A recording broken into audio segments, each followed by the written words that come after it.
Bonjour à toutes et à tous et bienvenue pour cette vidéo, une vidéo où on va essayer d'être franc.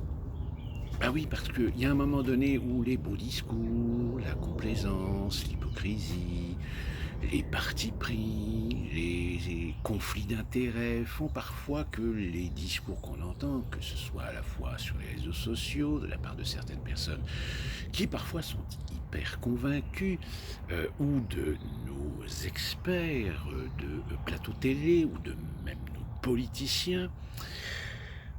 Ce qui fait que le rôle dans une grande majorité d'entre eux, c'est d'essayer de convaincre l'opinion d'aller dans un sens plutôt que dans un autre. Récemment, il y a une personne qui a essayé de me convaincre que la Russie était un pays de fachos, était un pays néo-nazi, en me balançant un article de Wikipédia pour me faire la preuve que les nazis ou les néo-nazis sont omniprésents en Russie. Et à cette personne, je lui ai tout simplement envoyé une liste de mouvements, aussi bien européens qu'américains, de mouvements qui sont considérés comme étant avec des idées d'extrême droite, voire qualifiés de néo-nazis. Tout ça pour lui faire la démonstration que tu peux aller dans n'importe quel pays, tu trouveras toujours des mouvements avec des idées inspirées, calquées sur les idées nazies, ou voire contemporaines au nazisme. Après, c'est une question de proportionnalité. Parce que on ne peut pas prétendre être un pays de liberté d'expression et derrière légiférer pour faire en sorte d'empêcher certains discours. Pourquoi? Tout simplement parce que si dans un pays on légifère sur certains discours, il est évident que le législateur va faire en sorte de laisser une interprétation aux juges, aux instances compétentes, pour qualifier, pour définir, pour faire rentrer dans la définition des opinions qui, en réalité, n'ont rien dans le fond ou dans la forme d'opinions répréhensibles, mais par contre sont des opinions qui dérangent. Et c'est pour ça que, en règle générale, je dis souvent que, en comparaison avec la France, je trouve que la France, qui s'enorgueillit d'être le pays des libertés, eh bien non, je suis désolé, aux États-Unis, on a beaucoup plus de liberté d'expression et d'opinion qu'en France. Ah, par contre, oui, malheureusement, le fait qu'il y ait cette liberté d'expression et cette liberté d'opinion, eh bien, on en est aussi à être confronté à des excès. Alors, que la France soit munie ou dotée de législation qui mettent, on va dire, une sorte de limite, une sorte de frontière, est une bonne chose. Mais là encore, tout dépend comment sont constitués, comment sont construits le narratif des textes. Souvenez-vous, je vous avais parlé de ce texte concernant les lois sécurité, je ne sais plus si c'était loi d'urgence sécuritaire ou je ne sais plus quoi. Vous savez, cette fameuse loi qui parlait aussi des drones. Ce texte des drones qui avait été retiré et qui finalement, quelques mois plus tard, a été réintégré en catimini sous le nez à la barbe de l'opinion. Il y avait un texte qui stipulait de lutter contre les séparatismes et le terrorisme. Sauf que le problème, c'est que le texte ne définit pas qu'est-ce qu'on peut rentrer dans le terrorisme et le séparatisme. Et c'est pour ça que je vous disais que toute personne qui à un moment donné se mettrait en opposition avec le système, en opposition avec le régime, condamnant ou critiquant des décisions, des choix, eh bien pourrait très aisément être considéré comme un sécessionniste, comme une menace pour la République, et tout d'un coup devenir un terroriste.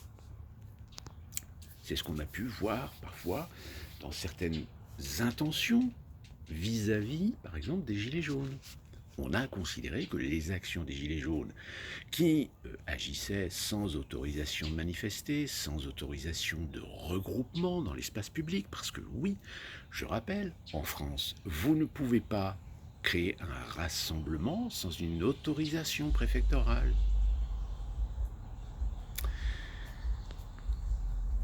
Enfin, ça rejoint un petit peu tous les débats concernant la liberté. La liberté, ok, c'est bien gentil, mais la liberté, il faut la cadrer, parce que sinon, s'il n'y a pas de cadre, ben vous allez toujours avoir des gens qui vont faire des excès de liberté.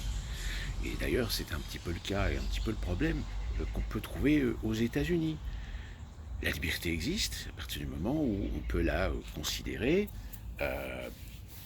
comme étant,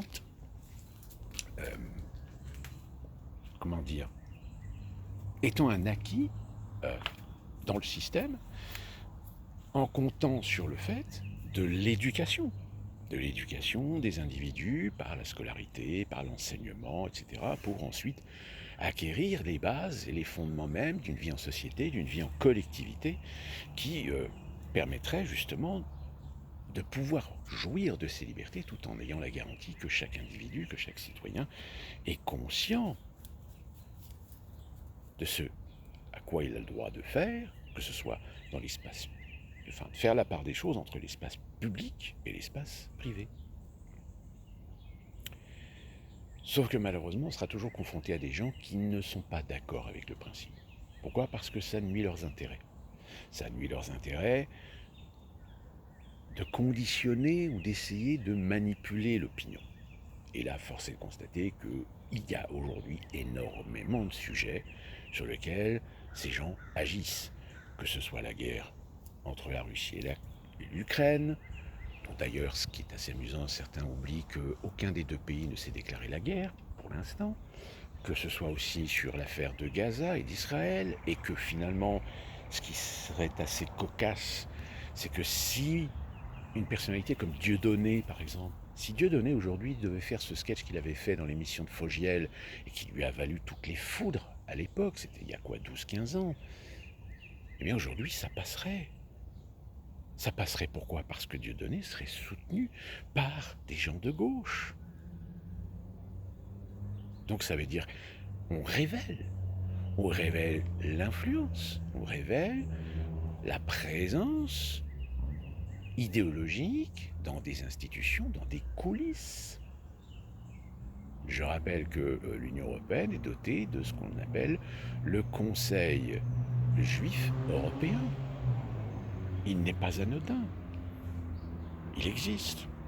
Et pourquoi il existe si ce n'est pour défendre les intérêts d'une certaine diaspora juive européenne, très sincèrement et très honnêtement, on va dire, et je me permets de le dire, sous contrôle d'une politique et d'une idéologie sioniste.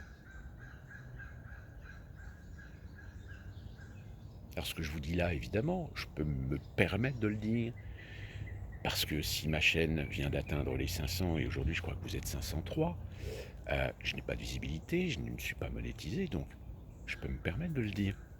Jusqu'à ce que peut-être quelqu'un tombe sur cette vidéo et dénonce ma vidéo à YouTube en disant voilà, ce monsieur tient des propos antisémites. Alors que non, c'est pas un propos antisémite d'apporter une lumière, d'apporter un projecteur sur une situation réelle, sur du factuel. Il n'est pas antisémite d'être critique envers un régime. Ou alors dans ce cas-là, dites-nous qu'on n'a plus le droit de critiquer un régime sans être ou dans le risque de se faire traiter d'antisémite, de complotiste, de raciste, d'islamophobe. D'ailleurs, on a la preuve en France, avec ce fameux rapport. Qu'est-ce qu'on n'a pas lu, qu'est-ce qu'on n'a pas entendu ?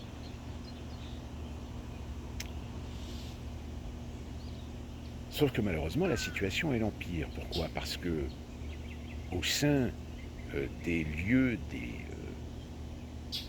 plateformes, des réseaux d'expression, on est confronté à des gens qui, parce qu'à un moment donné, vous allez mettre le doigt sur un sujet sensible, vous allez mettre un coup de projecteur sur un détail factuel qui peut amener à la réflexion, qui peut amener à un moment donné, à se poser les bonnes questions sur certains sujets. Eh bien non, ces gens-là vont vous sauter à la gorge. Ils vont vous sauter à la gorge parce que vous avez osé. Vous avez osé mettre le doigt justement là où ça fait mal. Vous avez osé attirer l'opinion par un commentaire, par une opinion, par une idée, à la réflexion, au raisonnement de l'opinion. Et qui par conséquent, lorsqu'elle est un tant soit peu intéressée, lorsqu'elle va commencer à chercher, à comprendre, tout d'un coup elle va se dire, ben ouais, tout compte fait, ce commentaire n'est pas idiot.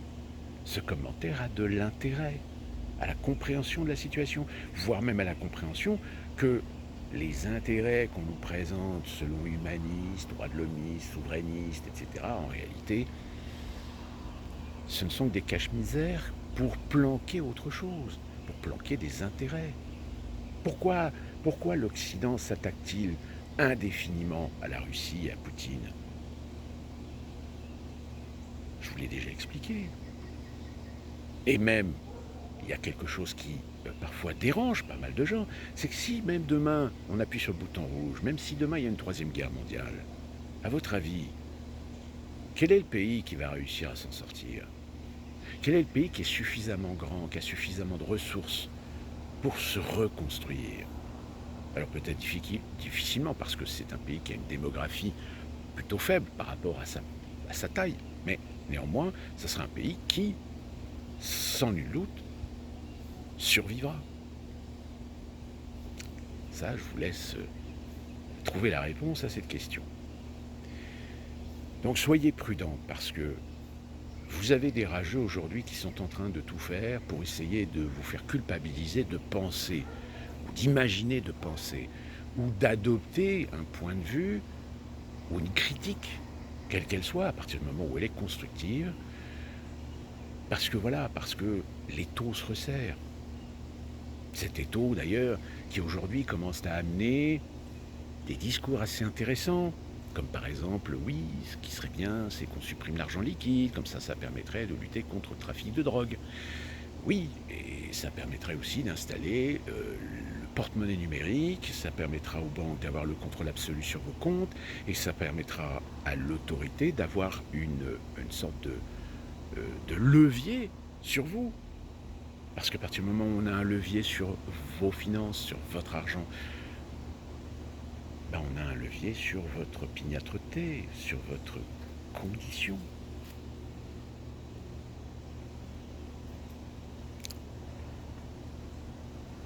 Et je dirais même, là, il y a un sujet aussi sur est-ce que vous êtes d'accord ou pas sur la mise en place ou l'installation de l'identification, de la reconnaissance faciale. Ce qui est assez amusant, c'est de se rendre compte que vous avez des gens aujourd'hui qui sont en train de proposer cette idée et qui sont les mêmes qui critiquaient la Chine parce que la Chine était un pays dictatorial qui avait installé tous ces systèmes de reconnaissance faciale, sur l'ingénierie sociale, sur le contrôle de masse, etc. Tiens, alors que ces gens-là finalement sont en train de rêver de ce modèle chinois pour contrôler, manipuler, punir la masse populaire. Eh oui, les enfants, on y vient. Ceux dont on parlait depuis 10 ou 20 ans, et qu'on nous traitait de complotistes, de fantasques, etc., ben, force est de constater qu'aujourd'hui, eh bien, c'est en train, petit à petit, de se mettre en marche, de se mettre en place.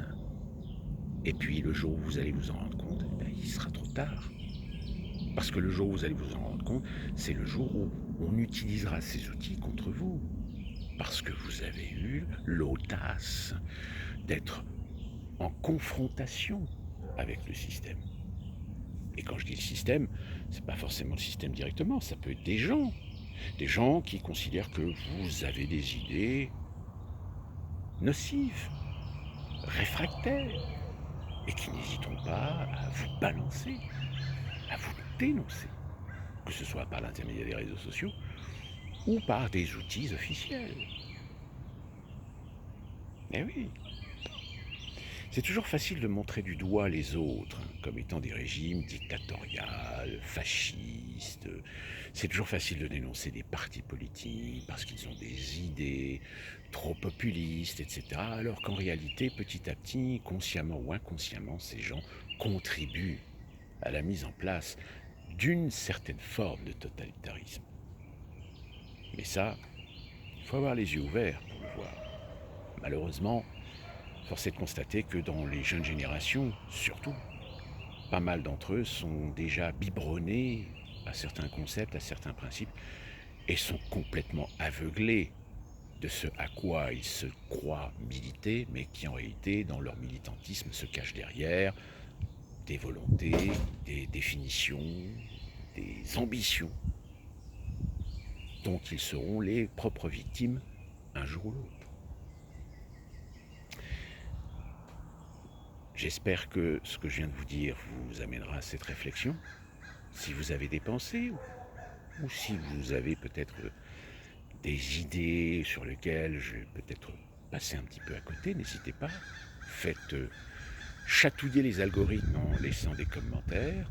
Et d'ici là qu'on se retrouve pour une prochaine vidéo traitant d'un sujet un peu plus particulier de l'actualité. Que puis-je vous dire? Portez-vous bien, soyez attentifs. Et bonjour, puis du mieux.